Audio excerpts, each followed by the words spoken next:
नमस्कार दोस्तों, नई सोच नई दिशा के साथ केसरिया टेक्सटाइल कंपनी की ओर से मैं आपका स्वागत करता हूं और आशा है आप मेरी ये वीडियो को भी करेंगे और इत्मीनान से देखेंगे, समझेंगे, सुनेंगे और इसमें आए मुद्दों को ध्यान से गौर फरमाएंगे। मित्रों,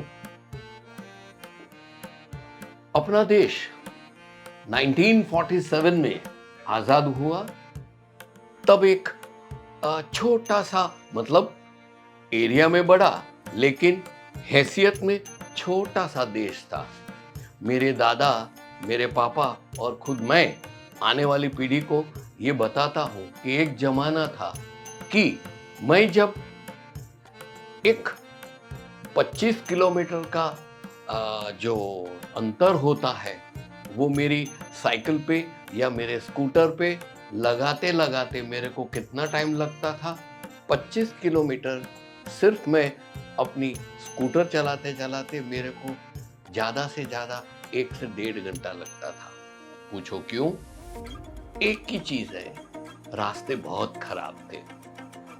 इतने खराब थे, पत्थर, कंकर, रेत, कीचड़, उसमें टायर फंसा, धड़ धड़ धड़ धड़ करके जाते हैं, एकदम नैरो सा रास्ता और हम वहां से गुजरते थे और कुछ बोल नहीं सकते थे।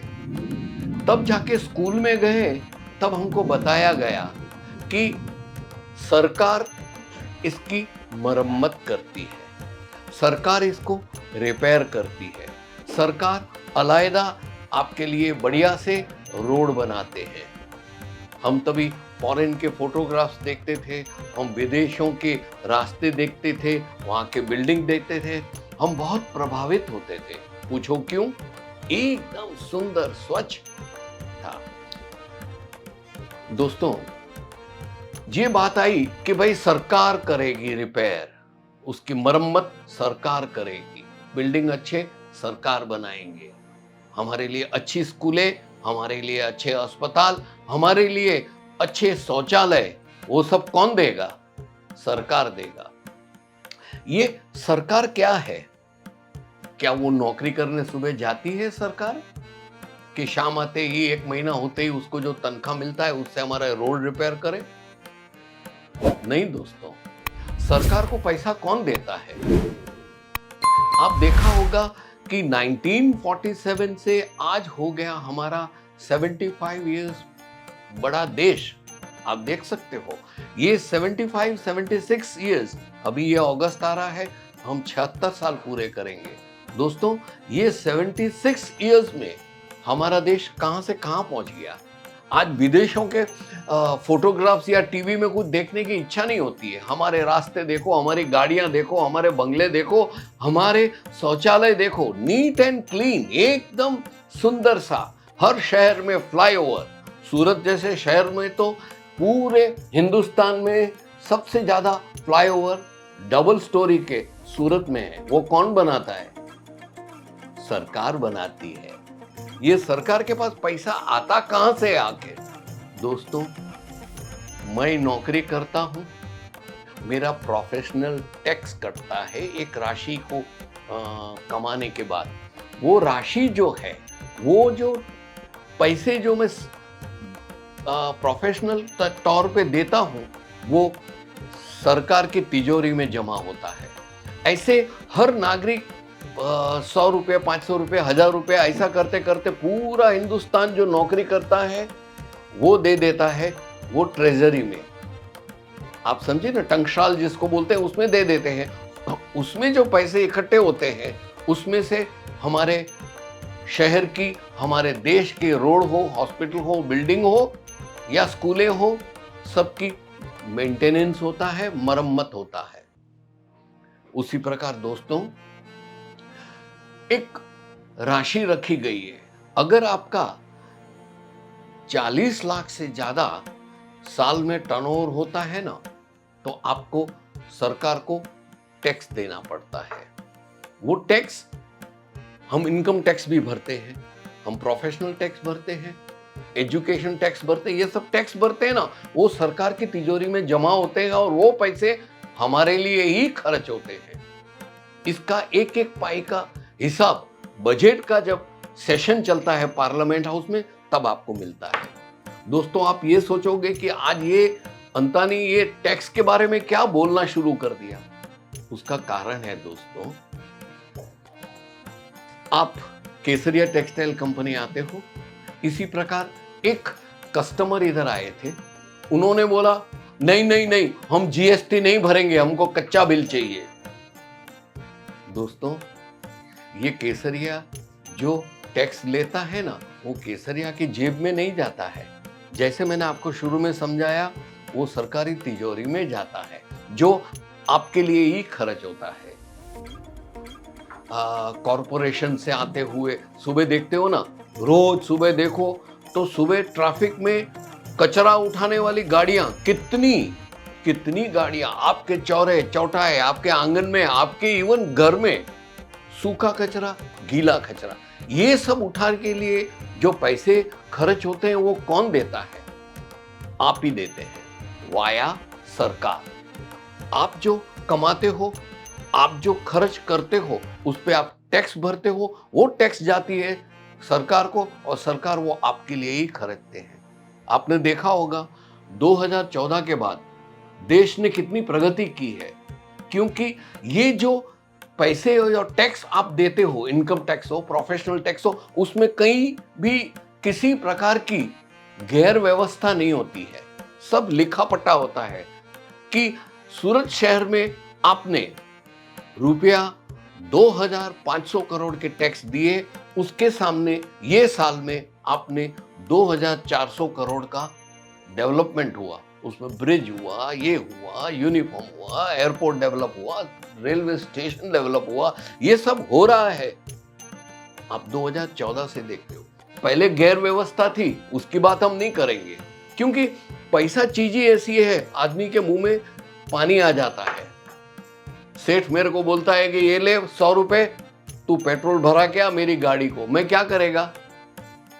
पेट्रोल वाले से 1 लीटर का बिल ले लेगा और उसमें भरेगा आधा लीटर, तो जो 95 रुपीस का जो हमारा पेट्रोल है 1 लीटर, उसका आधा मेरी जेब में डालेगा और आधा सेठ को दे देगा। पिछले 15 रोज पहले एक कस्टमर आया था, उसने हमें रिक्वेस्ट किया, सर मैं जीएसटी नहीं भरूंगा, कच्चा बिल दो मेरे को। केसरिया में ऐसा नहीं होता है। हम लोग जो कमाते हैं, हम लोग जो बनाते हैं, उसमें से हर हिस्सा हम सरकार को देते हैं टैक्स के तौर पे। वो भी हमारे जेब से तो देते हैं, लेकिन उसमें से कुछ प्रतिशत आप जो कपड़ा खरीदते हो उसमें से। एक उदाहरण के तौर पे आपने साड़ियां ली, कंप्यूटराइज बारकोड के साथ आपका बिल बनता है, उसमें 5% साड़ी पे जीएसटी लगता है।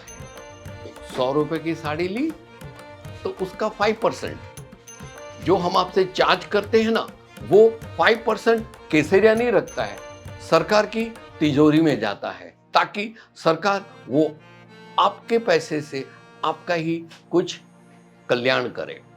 आप समझे ना दोस्तों? अभी आप बोलोगे कि दूसरे तो हमको कच्चा बिल देते हैं। नहीं दोस्तों, दूसरे देते होंगे, लेकिन उसमें भी कुछ जादूगिरी करते हैं। आप समझे ना? सपोजिंग आपने 100 रुपए की साड़ी ली, बरोबर है, तो उसमें 5% वो जीएसटी है। आप कच्चा बिल बोलोगे ना, तो वो 100 रुपए पे 5% का रेट बढ़ा के आपको कच्चा बिल दे देंगे, लेकिन 5% तो लेंगे ही। तब आपको केसरिया से वो साड़ी 5% ज्यादा महंगी लगेगी। ये एक तरीका है कस्टमर को पकड़ के रखने का और फिर कच्चा बिल देके आपको गैर रास्ते पे ले जाने का। केसरिया में ऐसा नहीं होता है। हर पाई का हिसाब रखा जाता है। यहां तक कि जो मैनेजमेंट है वो अपने स्टाफ के साथ, अपने कस्टमर्स के साथ एकदम ट्रांसपेरेंट यानी कि पारदर्शिता से काम करते हैं। दोस्तों, आशा है मेरा यह वीडियो आपको मार्गदर्शन देगा। मैंने जानबूझ के उदाहरण के साथ आपको बताया है कि आप समझो कि ये टैक्स आखिर भला क्या है। हम टैक्स देते हैं हमारे देश की उन्नति के लिए, हमारे कार्य के लिए। आज हम इंग्लैंड में जाते हैं तो अच्छा नहीं लगता है, हमको इंडिया में अच्छा लगता है, क्योंकि इधर प्रगति है। वो प्रगति किससे होती है? पैसा खरीदने से। दोस्तों, हम लोग साड़ी पे 5% लेते हैं। 990 रुपीज, 99 रुपीज तक अगर कुर्ती आपने खरीदी वो भी 5% में, उसके बाद 12% हो जाती है और लहंगे पे 12% होता है। इसमें मैनुअल्स आप पढ़ोगे ना टैक्सेशन के, उसमें कई क्लॉज दिए हुए हैं।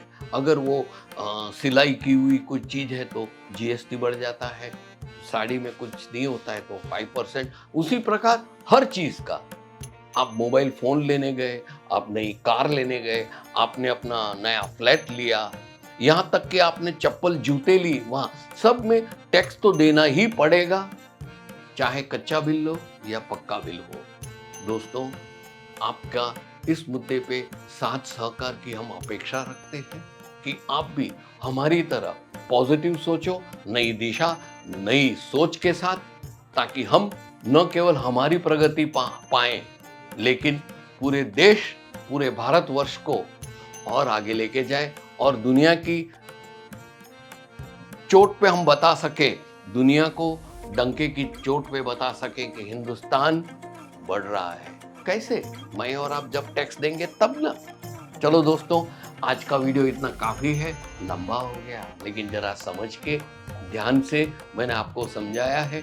आप समझे होंगे, आशा है आप जरूर समझे होंगे। लाइक कीजिएगा और आपका जो ओपिनियन है, आपका जो मत है, वो मेरे को कमेंट्स में जरूर बताइएगा। आप कमेंट्स नहीं करते हैं दोस्तों, ऐसा क्यों करते हो? क्या मैं अपना आपका नहीं हूँ? मेरी बात पे भरोसा नहीं है? दोस्तों, कमेंट्स कीजिए, कुछ बोलिए, कुछ कहिए कि अंतानी तू यहाँ पे गलत है, यहाँ पे तू सही है। अप्रिशिएट करूंगा, आप मेरी हर गलती को मैं स्वीकार करूंगा। चलो दोस्तों, तब तक के लिए आपसे विदाई लेता हूँ। नमस्कार।